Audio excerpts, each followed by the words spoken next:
السلام علیکم ورحمۃ اللہ وبرکاتہ۔ ہماری زندگی کے اندر کبھی کبھار کئی ایسے مشکل مراحل بھی آ جاتے ہیں، کوئی ایسے مراحل بھی آ جاتے ہیں جو ہماری طبیعت سے بالکل الگ ہوتے ہیں اور مختلف ہوتے ہیں۔ تو اس وقت ہمیں ان گھڑیوں میں، اس سچویشن میں ہمیں کیا کرنا چاہیے؟ ہمیں صبر اور تحمل کے ساتھ اس معاملے پر غور و فکر کر کے اس معاملے سے درگزر کرنی چاہیے۔ ایک بار کا واقعہ لکھتے ہیں کہ مولانا ابوالکلام آزاد رحمۃ اللہ علیہ فرماتے ہیں کہ ایک دفعہ میں رات کے کھانے پر اپنے والد کے ساتھ بیٹھا ہوا تھا۔ دسترخوان پر میں اور میرے والد صاحب موجود تھے۔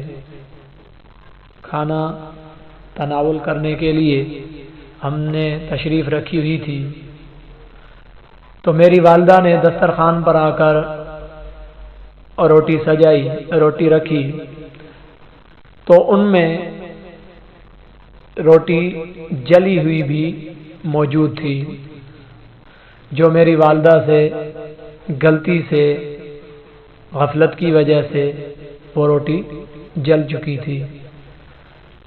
تو میری والدہ نے میرے ابو سے معذرت کرتے ہوئے عرض کی کہ حضور معاف کرنا، معذرت کے ساتھ یہ روٹی مجھ سے جل گئی ہے۔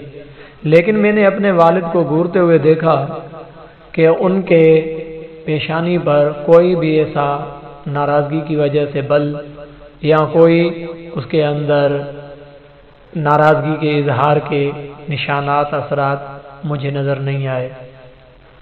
ایسے محسوس کرنے لگ رہے تھے کہ جیسے مجھے اس چیز سے کوئی سروکار نہیں، مجھے اس روٹی کے جلنے کی وجہ سے کوئی پریشانی نہیں۔ الٹا میرے سے گپ شپ انہوں نے شروع کر دی اور مجھ سے اسکول وغیرہ کا حال حوال پوچھا کہ بیٹا اسکول کا دن کیسے گزرا، آج کا دن تیرا کیسا گزرا۔ میری امی نے جلنے کی جب معذرت کی تو ان کو مخاطب ہو کر کہا کہ کوئی بات نہیں ہے، کوئی مسئلہ نہیں ہے، بلکہ مجھے تو یہ روٹی اچھی لگ رہی ہے۔ لیکن میں دیکھ رہا تھا کہ والد کے یہ الفاظ جو تھے وہ میری امی کو خوش کرنے کے لیے تھے،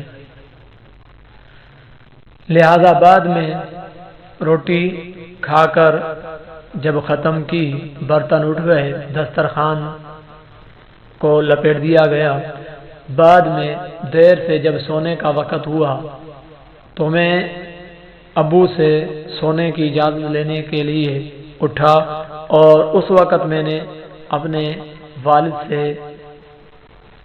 ہلکی دھیمی آواز سے میں نے یہ عرض کی کہ ابو جی، کیا واقعتاً آپ کو اس روٹی کے اندر مزہ آ رہا تھا؟ میں نے یہ اس وقت اس سے سوال کیا تو میرے ابو جی نے مسکراتے ہوئے فرمایا کہ بیٹا،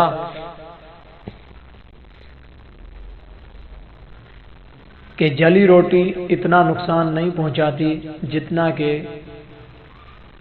انسان کو انسانی جذبات کو ٹھیس پہنچانے کا جو رد عمل اور بد زبانی جو نقصان دیتی ہے، اتنا نقصان جلی ہوئی روٹی نہیں دیتی۔ اگر خواہ میں اس پر رد عمل ظاہر کروں، برا رد عمل ظاہر کروں اور بد زبانی کروں، تو اس سے جو نقصان ہوتا ہے، اس سے جو کڑواہٹ ہوتی ہے، وہ جلی ہوئی روٹی کی کڑواہٹ سے بھی کئی گنا زیادہ ہوتی ہے۔ لہذا یہ دنیا بہت ہی عجیب اور غریب لوگوں سے بھری پڑی ہے، لہذا میں تو ایک اچھا انسان یا مکمل انسان بھی نہیں ہوں، تو میں ایک جلی ہوئی روٹی کے اندر کیسے عیب نکال سکتا ہوں، جبکہ کئی عیوب میرے اندر بھی بھرے ہوئے ہیں۔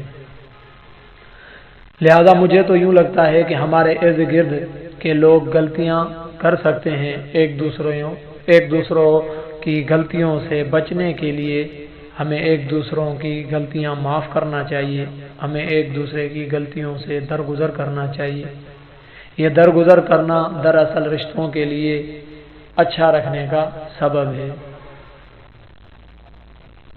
یہ ایک ایسی کارکردگی ہے جو زیادہ صلاحیت کا مظاہرہ بھی کرتی ہے، لہذا تعلقات کو یہ درگزر کرنا بڑھا بھی سکتا ہے۔ ہماری زندگی اتنی مختصر ہے کہ معافی اور پچھتاوے کی کوئی گنجائش نہ ہونی چاہیے، لہذا بیٹا زندگی کے اندر درگزر کرنا سیکھ لو۔ امید ہے کہ ہمیں اس واقعے سے بھی، مولانا ابوالکلام آزاد کے واقعے سے بھی ایک بڑا سبق ہمیں ملا کہ ہم زندگی کے اندر درگزر کرنا سیکھ لیں۔ گھر کے اندر اگر کوئی کمی کوتاہی ہو بھی جاتی ہے تو ہم اس کو درگزر کر کے اپنے پیار کو اور اپنی محبت کو، اپنے تعلقات کو برقرار رکھیں۔ والسلام۔